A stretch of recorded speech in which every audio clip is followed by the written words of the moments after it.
Okay, so welcome to a new BCC online lecture.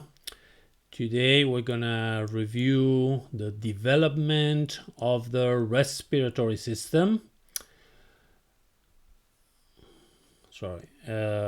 We already mentioned that this system arises from the digestive system that we will see next. So let's see how this happens. First, take a look to the objectives of this lecture as they also represent the layout of the session.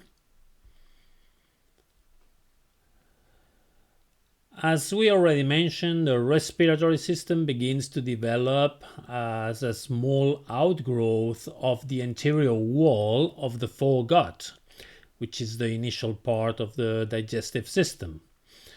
That long bud is known as the respiratory diverticulum and appears around the 4th week of development. And this occurs because the mesoderm of the anterior wall of the foregut starts producing retinoic acid that triggers the proliferation and differentiation of the long bud by upregulating transcription factor TBX4. This means that the epithelium of the respiratory system, including the larynx, trachea, bronchi, and lungs, have an endodermal origin, while the cartilage, muscle, and connective tissue of these structures arise from the splanchnic mesoderm around the foregut.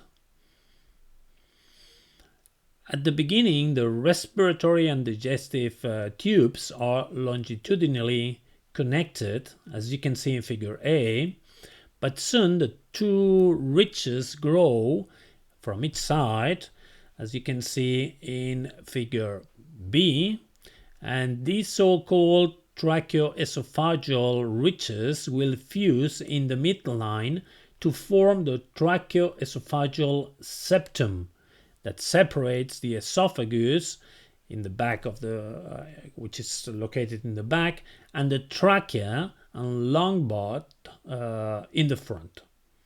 You can check that in figure C. However, the growing respiratory system maintains a connection with the pharynx thanks to the remaining laryngeal orifice that you can see they're very tiny in the center of figure D. In these images, you have a different view from an actual plane showing the progressive separation of the two systems and a 3D image of the separating process just below. You can also see in the top images how the visceral mesoderm is surrounding the inner epithelium that arises from the endoderm.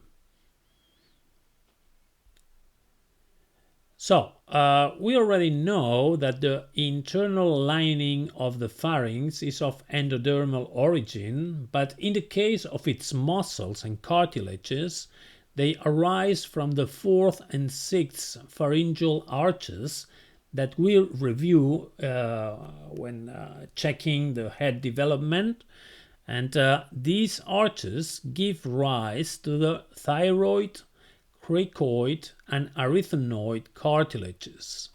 The muscles of this area are innervated by the 4th and 6th pharyngeal arches nerves, which are the superior laryngeal and the recurrent laryngeal nerves. As the long bud develops, it forms the trachea and the two bronchial buds, which will further develop into the bronchi. Due to the hard position a bit to the left, there is less room for the left lung. This is why the right bronchi will give rise to 3 secondary bronchi, while the left one gives rise to only 2.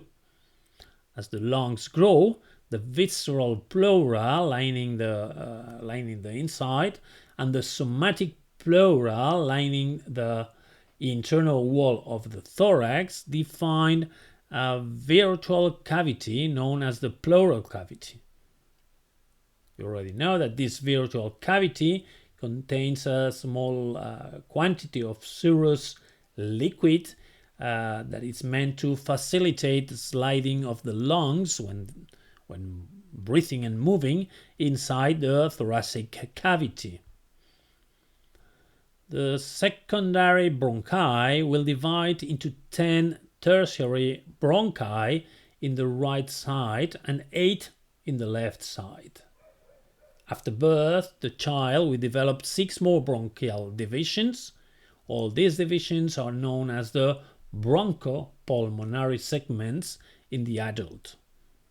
This branching of the bronchi is regulated by interactions between the epithelial cells of the lungs endoderm and the mesenchymal cells of the splanchnic mesoderm that lines them. At the same time, the lungs grow caudally, and by the time of birth, the opening of the trachea is located at the level corresponding to the 4th thoracic vertebra. Here you have a figure where you can see the final relationship between the lungs and their segments and the bronchial tree. Although the final right lung is a bit bigger than the left one because of the position of the heart, both lungs have 10 segments in total. Now, until the 7th month, the smaller branches, called bronchioles, keep on dividing and the vascular supply increasing. This phase is known as the canalicular phase. Finally, the terminal bronchioles divide into respiratory bronchioles. And they are called respiratory because they have a dual function. These structures, they drive the air to the alveoli, but also have a small participation in gas exchange. Every respiratory bronchiole gives rise to up to 6 alveolar ducts, which finish in terminal sacs or primitive alveoli. And as these structures grow, they make contact with the surrounding capillaries. Remember that both the alveolar cells and the capillary endothelial cells are flat and single epithelium. This way, air will get at very, very short distance of the blood, allowing oxygen and carbon dioxide to be exchanged when the baby starts to breathe. Also remember that before birth, the lungs are filled with amniotic fluid because the baby doesn't breathe. So, by the end of the 7th month, the alveolar cells are mature and enough in number to allow a premature baby to breathe and survive. Okay, that's 7th month. In the alveoli, there are 2 types of epithelial cells. The first ones, we call them type 1. And together with the capillary endothelial cells, they make up the blood-air barrier and are responsible for gas exchange, while what we call the type 2 alveolar cells, they produce a phospholipid-rich fluid, which is known as a surfactant. And basically, a surfactant is a substance that can lower the surface tension or surface resistance of water. Okay, but what is surface tension? Well, surface tension is the strength and the big number of chemical links among the molecules of a liquid, in this case water, and those links create a resistance to be penetrated up in the surface. As you know, water molecules, they can set many links, while other liquids like alcohol has only a few. So let's now see a video showing in practical what is the surface tension of water. Okay, so here we have a cutter blade, and well, now it's placing the cutter blade very carefully on the surface of water, and as you see, it doesn't sink. Okay, it's gonna place also needle, and it doesn't sink. Okay, although they are in metal, so they are held by the surface tension of water.